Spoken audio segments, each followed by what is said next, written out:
wonderful good afternoon to you from the KXAN Live studios. I'm Billy Gates, and this is the Horns Report, where we talk about all things Texas athletics. And joining me today, it's not who you might think it is. It is KXAN sports reporter Noah Gross, sitting in for Roger Wallace. Roger's on his way back from Portland, covering the UT Women's Elite Eight game against North Carolina State, which is the main topic of today's show. Noah, a 76-66 loss to North Carolina State, knocking out the Longhorns for the third time in 4 seasons in the Elite Eight. They just kind of ran into a runaway train that was Isaiah James for North Carolina State. She scores 27 points, 9 of 17 shooting, 7 of 9 from three-point range, which is interesting because three-point lines on the Portland floor had been mismatched the entire weekend. That's a different story for a different day. Maybe later in the show, we'll see how it goes.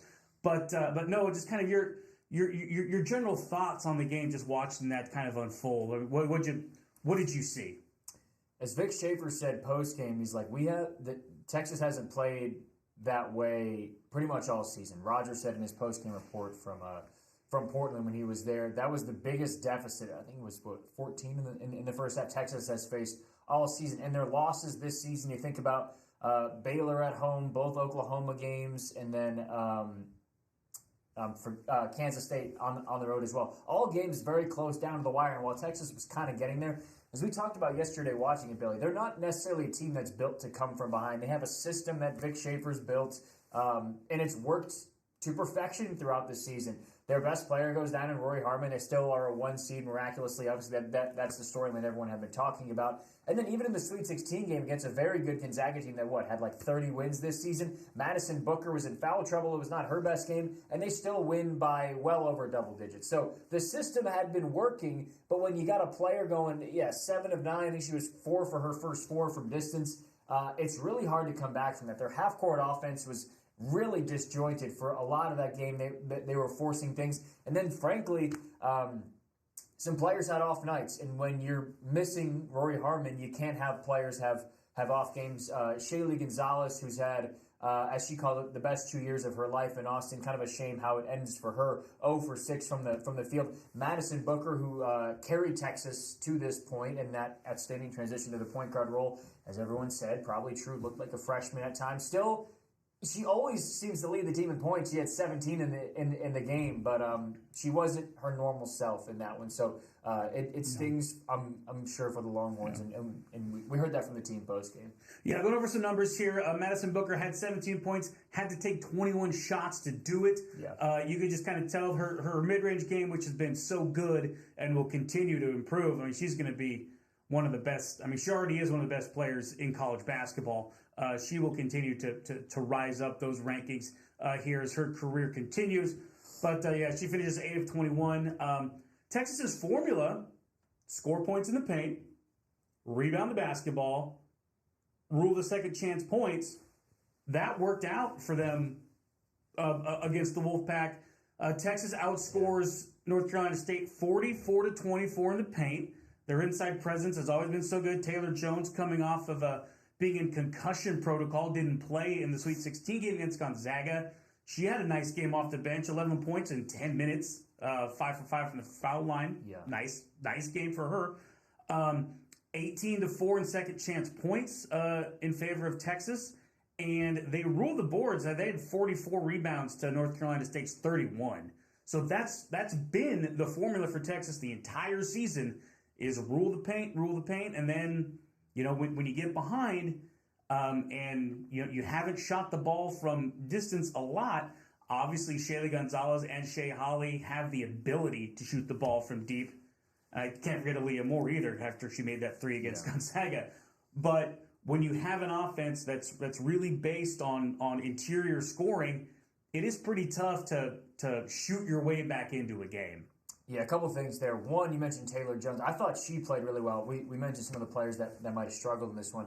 Taylor Jones, I thought, was outstanding, especially she didn't play in the Sweet 16 game against Gonzaga from concussion protocol. And as Vic Schaefer talking to our Roger Wallace, which we're going to have a ton more from the team you only see on KXAN, that sound Roger got tonight on KXAN News at 6, 9, and 10. Vic Schaefer said his team smoked a lot of open layups. I didn't quite see it that way. He said, obviously, mostly in the first half when they got that big deficit. But they did miss a couple open shots here and there. I think defensively against Isaiah James, who was, outstanding. You can't really blame Texas for a player as on fire as she was. They did leave her open, I think, a little more than Coach Schaefer and other people are willing to admit, especially early on. I think about in the men's tournament, Jack Golke from Oakland, the second round game after he hit 10 threes or whatever it was in the first round, it was complete ball denial. Everyone kind of understood the assignment. Don't even let this guy get the ball.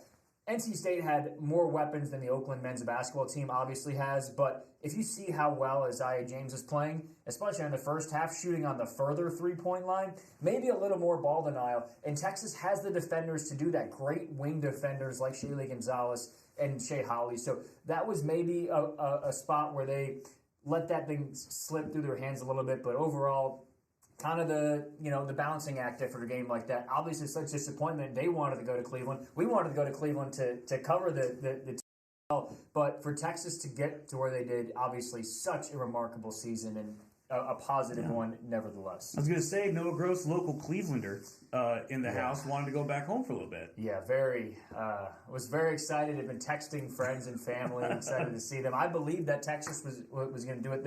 It's interesting in the women's tournament. Every Elite Eight matchup is a 1 seed versus a 3 seed. South Carolina almost fell to your Oregon State Beavers. So close. On the other side, Texas and NC State was a good battle, and then of course some good ones tonight: USC and UConn, and then the big one, LSU and Iowa as well. That's going to be a tremendous game. I know Angel Reese came out earlier let's see, I guess it would have been on Sunday during a press conference, saying that her and Caitlin Clark don't hate each other.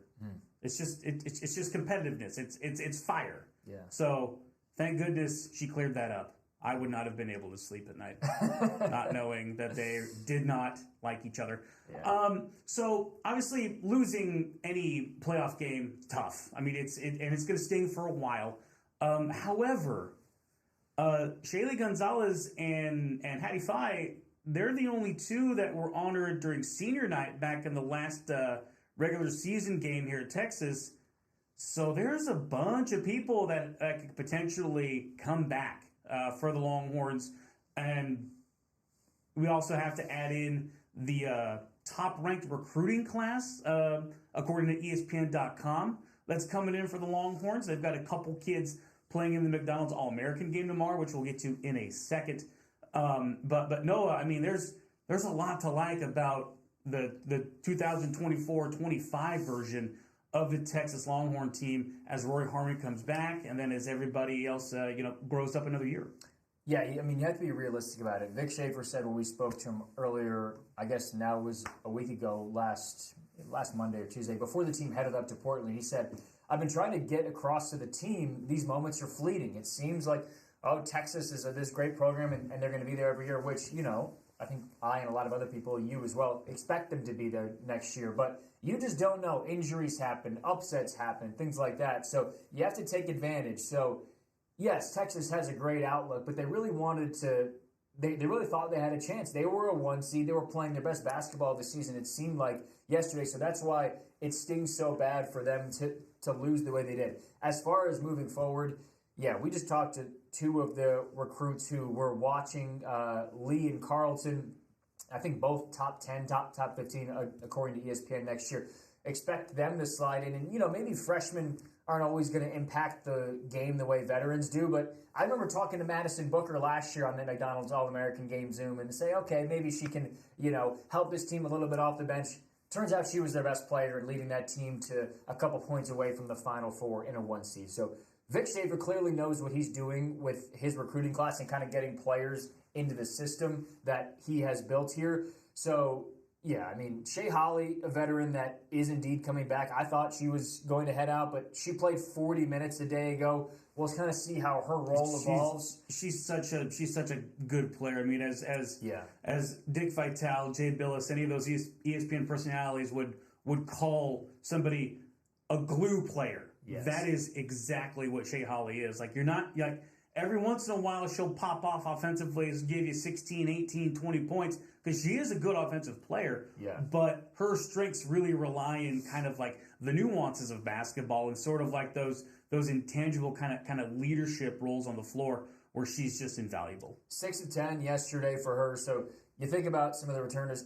Aaliyah Moore, to me, is so good. People forget how good she was her freshman year when Texas, again, made the Elite Eight in a kind of unexpected way with a freshman, Rory Harmon, leading the way, who, let's not forget, she was a Player of the Year candidate coming into this season. And Aaliyah Moore, those two were working so well together. So I've luckily, knock on wood, never torn an ACL, but everyone that has talks about it's as much a mental recovery as it is physical. Yeah. And she had been working her way back to get to where she is now. So much more comfortable playing loose. You can see it on her face when she plays. She's having more fun now. So another year under her belt for her, away from that injury, because she obviously suffered the same injury that Rory did. There's reasons for optimism. The only question mark for me is obviously getting Rory back is nothing but a positive. But kind of Madison's Booker role in that, because clearly she's an outstanding point guard. Her and Juju Watkins may have been the two best in the country heading into next year. But now as Booker slides back to, I guess, what do we call it, a hybrid point wing? It's just how Harmon and Booker kind of coexist. Yeah. Like she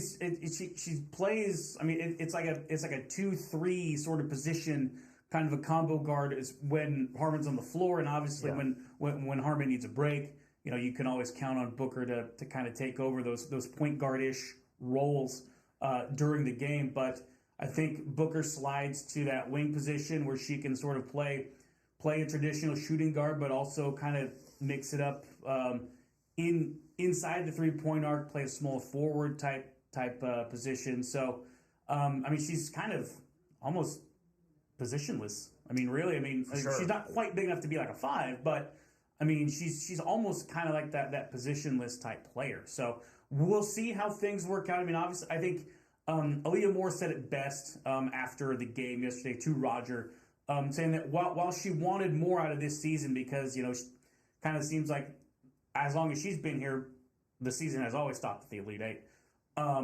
She said that it's going to fuel them for their summer workouts. Like, they're going to use this pain, this heartache to motivate them during their summer workouts, and then as the next year rolls around, they'll be ready to go and definitely motivated for that. Well, in fairness, they said the exact same thing last season. That's after true. they lost to Louisville unexpectedly in the second round. So, and they advanced 2 more rounds after that. So for sure, I mean, that's something that we will talk to them about next season. Is you've had this pain, notably the last 2 seasons of losing before you thought you were ready to. Obviously, nobody thinks they're ready to lose. Right. But how do you kind of avoid that next season? And one more quick thing, just kind of looking at the box score, there was I don't know about a lack of depth, but Vic Schaefer talked about it this year. He needed more from some of the players, maybe a bit deeper on the bench. Yeah. Gisela Ball hit that big 3. She was coming off a big injury as well, so kind of her working. Yeah. It was the only 3 of the game for Texas. Yeah, and it hit every part of the rim, I think, before it went down. Yeah, it was. Yeah, Texas. That's incredible. Just 1 of 6 from distance compared to 9 of 18 for NC State. Yeah. So Gisela Ball, Jacqueline Nguyen, and Tonda. If those 2 can another offseason under their belt, if they stick with the program, could be a big addition, because the depth of Texas was tested a lot of the time, especially as we talked about with some of these guards who play almost 40 minutes a game.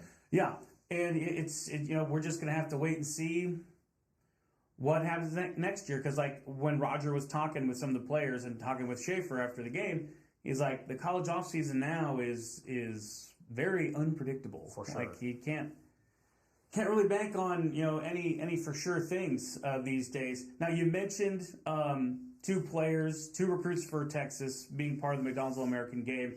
That is Justice Carlton and Jordan Lee, I believe is her name. And on the men's side, there's Trey Johnson. Those games happening tomorrow over at Houston. Let's see. There we go. There's the full screen info for you. So yeah, the girls games at 5:30 Central Time tomorrow on ESPN2. You can see Justice Carlton and Jordan Lee play there. Again, part of the top-ranked recruiting class according to ESPN.com. So, getting in the recruiting game, Vic Schaefer and his staff always do a terrific job. And then for the men's recruits, Trey Johnson, you can see him play at 8 p.m. On ESPN. The McDonald's All-American festivities begin tonight with the Powerade Jam Fest, which I actually kind of enjoy watching. Is it a dunk contest? It's like a dunk contest, three-point contest. Like it's sort of modeled after the NBA All-Star Game, a little bit. All right. I mean, I guess if you can dunk when you're 18, might as well show it off. I could touch the backboard. I get my whole hand on the backboard for a lay-in, and I felt really good about that. That is much better than me. Back in the day. All right. Well, before we get too far into that, let's get out of here. This will be it for this edition of the Horns Report. For Noah Gross and for Roger Wallace, I'm Billy Gates. Thank you so much for watching, and we will talk to you again very soon.